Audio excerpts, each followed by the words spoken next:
קוראים לי יובל ואני בן 12.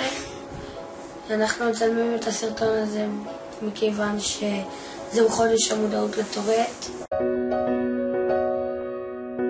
טורט זה בעצם תסמונת שבעצם יש מסרונים למוח, ומי שלוקה בתסמונת טורט, המסרונים עוברים מהר מדי והם מגיעים למקומות שהם לא אמורים להגיע.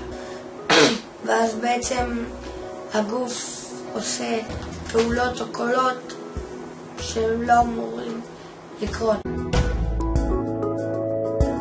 אצלי זה בא על ידי ביטוי בקולות. יש חלק מתנועות או קולות שבאמת מכאיבים גם, שמציקים. יש חיכוך בגרון שבאמת כואב ואחר כך גם גורם לצרידות.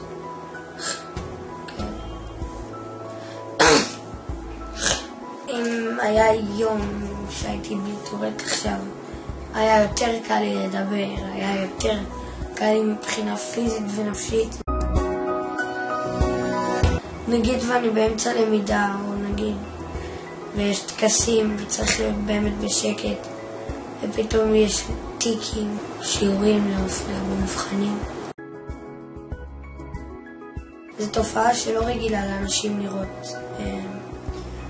אף אחד לא יבוא סתם ככה פתאום ברגיל, תראי בן אדם ברחוב ויעשה לך קולות.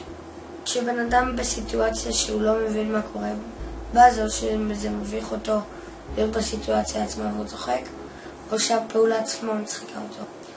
כי יש קולות שבאמת מצחיקים. כשצוחקים זה די מעליב ומביך. בדרך כלל אם הם כבר יודעים מה זה, אני מבקש מהם להפסיק כביכול.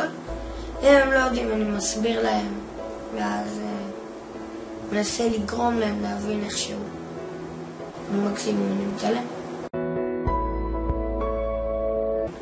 אני חושב שהטורט שינה לי באישיות את הביטחון העצמי קודם כל.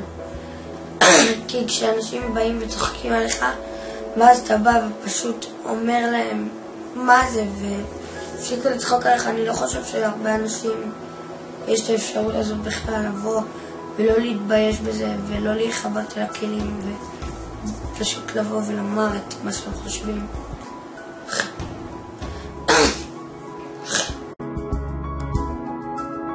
אני נדיב ואני מכבד אחרים. אני אכפתי לאחרים. אני חושב שהטורט לא נכנס במשהו שכן צריך לשפר, כי בסופו של דבר זה משהו שהוא חלק ממני. אני אוהב אותי מ1-10. בדור של היום די כולם יורדים אחד על השני, בן אדם לא אותו אחד כמו כולם, ואני חושב שפחות מקבלים את השונה.